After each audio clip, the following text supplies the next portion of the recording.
وكأي من نبي قاتل معه ربيون كثير فما وهنوا لما أصابهم في سبيل الله وما ضعفوا وما استكانوا والله يحب الصابرين.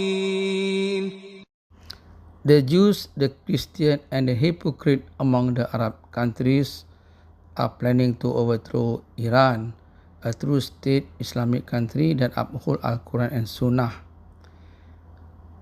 Remember, end time is near.